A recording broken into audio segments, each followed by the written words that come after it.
मंत्री अश्विनी जी हमारे बीच में उपस्थित है। सारे देश में रेलवे सेक्टर में आमूलचूल परिवर्तन हो रहा है। ट्रेन टाइम पे चल रही है, ट्रेन मॉडर्नाइज हो रही है, रेलवे स्टेशन अच्छी सुविधा वाले बन रहे हैं। जब हम यहां रेलवे स्टेशन में एंट्री कर रहे थे, हमारे सामने हमारा भावनगर का रेलवे स्टेशन कैसा होना चाहिए, ऐसा 2-3 मॉडल रखा गया था। तो अश्विनी जी ने कहा, जब नीमू बहन ने बताया कि उसमें से हमें कैसा, कौन सा और कैसा भावनगर रेलवे स्टेशन बनाना चाहिए, तब अश्विनी जी ने कहा, आप तय करो वैसा जो भावनगर कहे वैसा। दोस्तों, बदलाव की राह है, ये परिवर्तन की राह है, ये विकसित भारत की राह है। जब भारत 2047 यानी कि जब देश आजादी का शताब्दी वर्ष मनाता हो, तब हमें भारत को विकसित भारत बनाना है। लेकिन विकसित भारत कब बनेगा, विकसित भारत कब दिखेगा? दोस्तों, आज इंफ्रास्ट्रक्चर सेक्टर में बदलाव हो रहा है, विकसित भारत का राह हमें दिखाई दे रहा है। रेलवे सेक्टर में बदलाव हो रहा है। अश्विनी जी रास्ते में मुझे बता रहे थे, जो काम रेलवे में करने में पहले 10-12 साल लगता था, यहां नहीं, डेवलप्ड कंट्री में वो आज हम 2-3 साल में पूरा कर रहे हैं। हमारी ताकत है।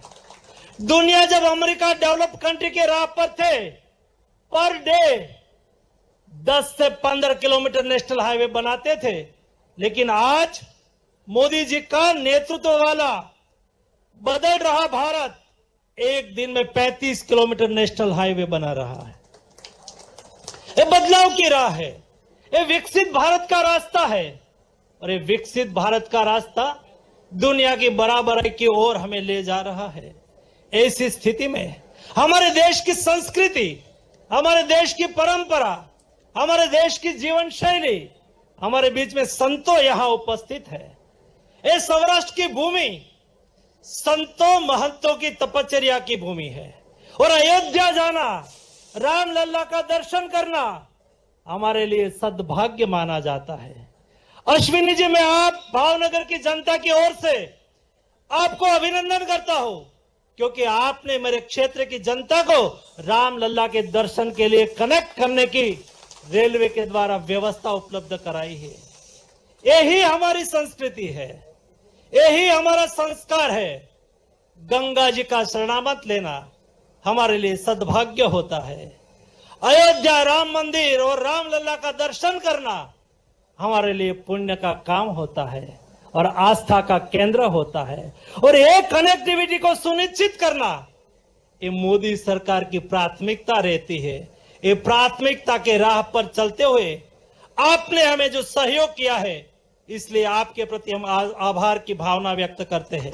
उसके अलावा हमारे क्षेत्र में भविष्य में क्या विकास की संभावनाएं हैं, क्या हमारी आवश्यकताएं हैं, उसके बारे में भी हमने कई बार आपके सामने विषय रखे हैं, और ये आपके ही वाक्यों के द्वारा हम सुनना चाहेंगे। आप सब इतनी बड़ी संख्या में उपस्थित रहे हैं, आप सबको अभिनंदन करता हूं। अश्विनी भाई का भावनगर में स्वागत भी करता हूं, अभिनंदन भी करता हूं। और दोस्तों, एक दूसरी बात बताना चाहता हूं। जब हम अश्विनी भाई के पास, नीमू बहन गई थी अश्विनी भाई को आमंत्रण देने के लिए, लेकिन हमारी पुरानी दोस्ती होने के नाते बार बार अश्विनी जी मुझे कहते थे कि 8 जनरेशन पहले, 8 पीढ़ी पहले हम भी भावनगर से राजस्थान गए थे। मेरा रिश्ता भावनगर के साथ है। हमारा पूर्वज भावनगर के थे। तो मैंने कहा कि आप वर्चुअली नहीं, आप प्रत्यक्ष आके, आपके पूर्वज ने जिस धरती पर जन्म लिया था, यही धरती का नमन करने के लिए आप ही आ जाइए, और एक पुण्य का काम के साथ आप जुड़ने के लिए हम आपको बुलाते हैं। आपने ही भावनगर से अयोध्या के लिए ट्रेन दी है, तो उसका फ्लैग ऑफ भी हो जाए और आपकी पूर्वज की धरती को नमन करने का अवसर भी मिले। ये दो बात को स्वीकारते हुए आप भावनगर आए हैं। तहे दिल से हम भावनगर वासियों की ओर से आपका स्वागत करते हैं, अभिनंदन करते हैं। धन्यवाद। आपके प्रेरणादायी संबोधन के लिए बहुत बहुत धन्यवाद माननीय मंत्री जी आपका। और अब मध्य प्रदेश के मुख्यमंत्री डॉक्टर मोहन यादव जी से अनुरोध है कि वे इस अवसर पर अपने विचार रखें।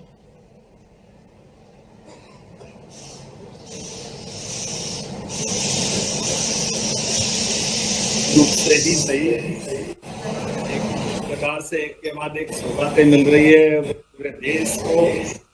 मैं आज के इस कार्यक्रम में यशस्वी प्रधानमंत्री श्रीमान नरेंद्र मोदी जी के माध्यम से रेल मंत्रालय, हमारे माननीय रेल मंत्री अश्विनी वैष्णव जी के अथक परिश्रम और पुरुषार्थ से जो नया दौर का नया भारत नई पहचान बना रहा, मैं बधाई देना चाहता हूं।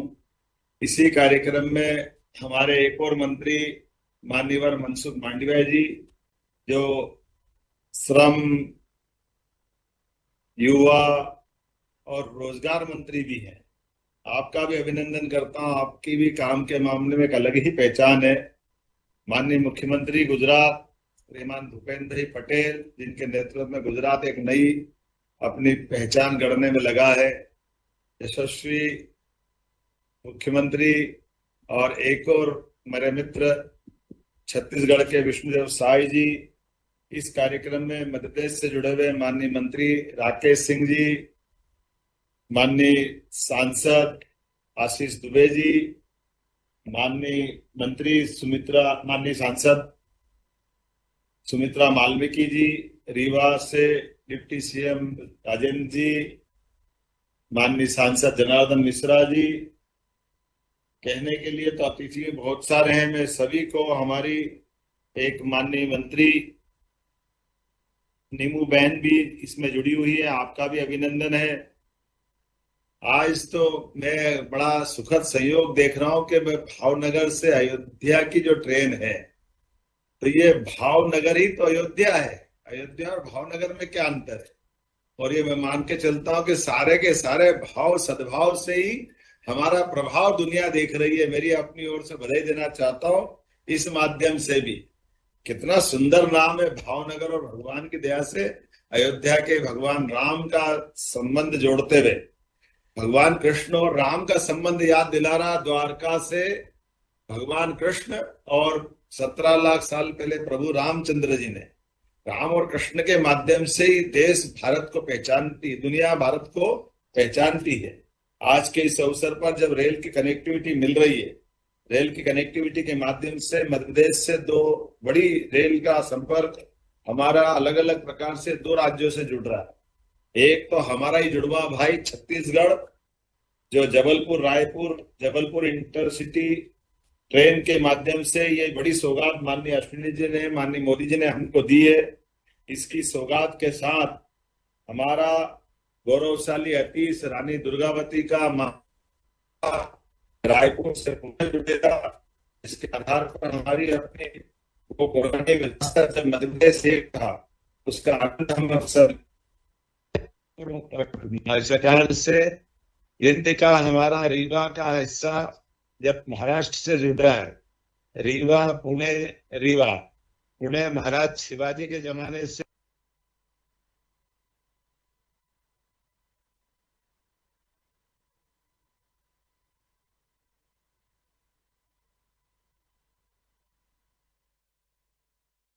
मान के चलता हूँ कि यह हमारे सभी छात्रों को, पेशेवर यात्रियों को, सभी प्रकार के दूरस्थ क्षेत्र में व्यापार, व्यवसाय, पर्यटन को बढ़ावा देने के लिए अत्यंत महत्व की ये रेल लाइनें होगी।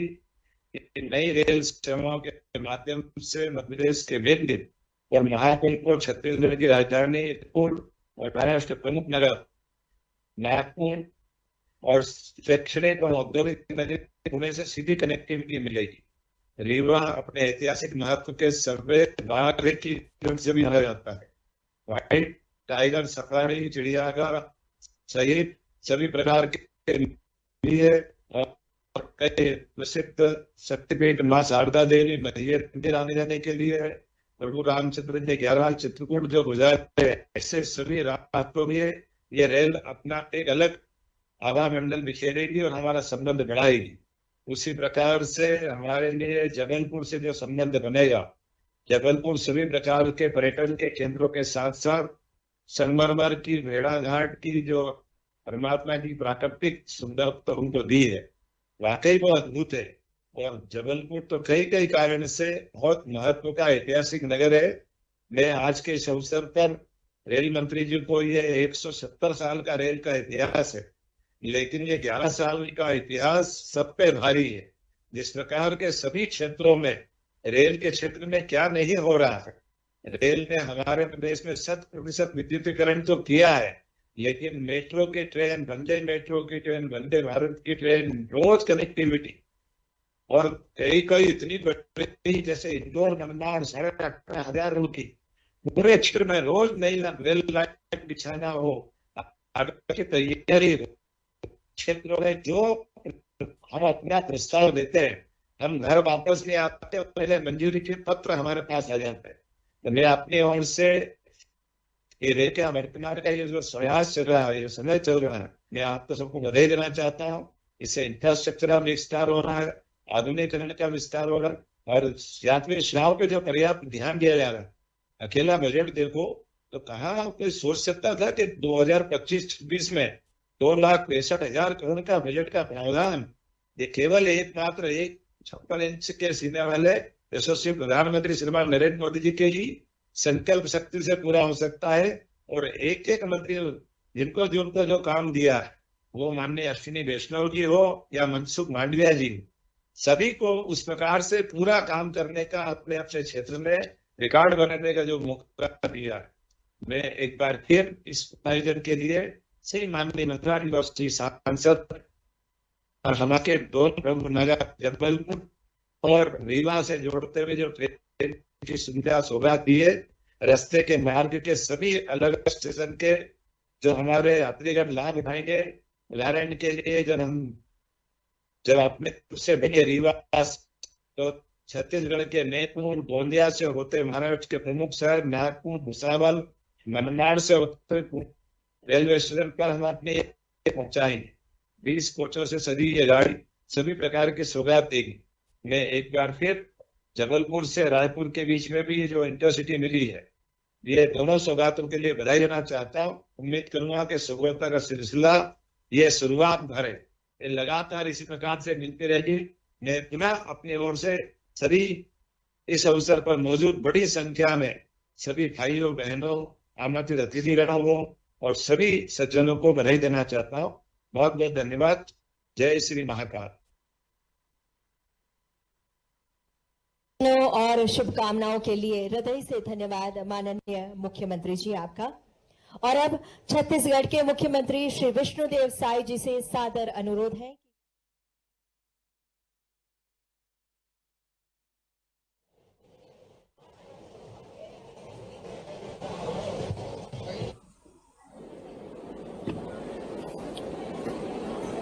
बोलिए भारत माता की, भारत माता की, छत्तीसगढ़ महतारी की, छत्तीसगढ़ महतारी की।